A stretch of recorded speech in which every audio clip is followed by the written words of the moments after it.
Hey, so this is Eternal King again. Um, Going back and evaluating sort of the other half of the card draw package that is Janna.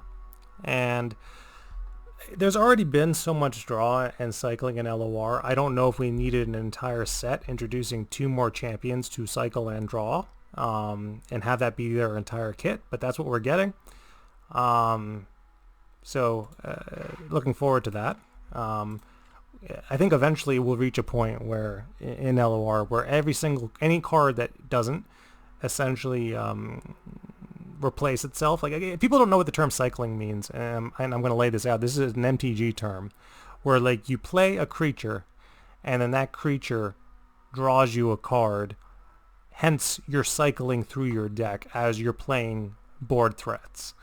And the way that that's not in the past hasn't been very good in a game like MTG. And again, or at least to say that it is very good in modern, but it hasn't come to define something like standard in the past. Is that cycle creatures and cycle again there's no equivalent of champions, but there are planeswalkers. Is that cycle creatures and cycle planeswalkers tend to be right on the border of the strength, sort of tier list, where like creatures that don't cycle are always much, much, much stronger than, creatures that do cycle. And so if, a creature that cycles is, say, a vanilla 2-1, 2-mana 2-1, and if we could, see those in cards like Conchologist in Bandle City. So, I would never say that Conchologist is an OP card. I think Conchologist is cycling done right in LOR, and it's a stat line we've seen in MTG as well, where a vanilla 2-1 for 2 is fine. That cycles. But champion cards don't obey those laws.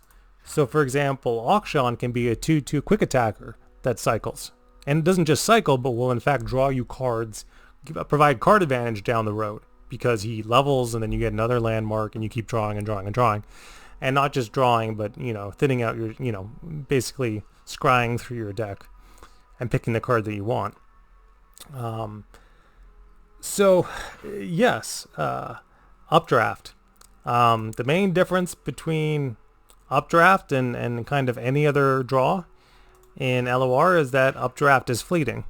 It's encouraging you to sort of storm out is the term. And again, you can kind of see this wind theme going through. Where a storm is that cards get more powerful when you play multiple cheap cards in a row. It's kind of new to LOR, but also kind of not new because, again, Nami already kind of encouraged you to do that. And there were decks that encourage you to do that. But we're definitely doubling down on it here. Each round, the first 3 times you draw a card, reduce its cost by 1 this round. That's obviously insane.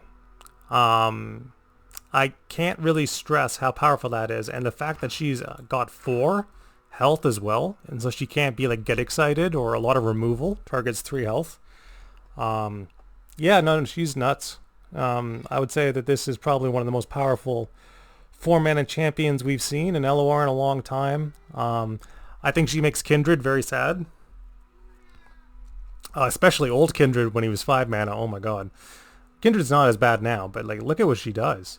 It's just like you're going to be, cycling and cycling and cycling through your deck and just card spamming and spell spamming and removal spamming, and it's going to be so... She reduces that without leveling. She reduces 3 cards by 1 mana. Oh, that's without leveling. That could be your level effect. So, okay, all right. That's very, very good.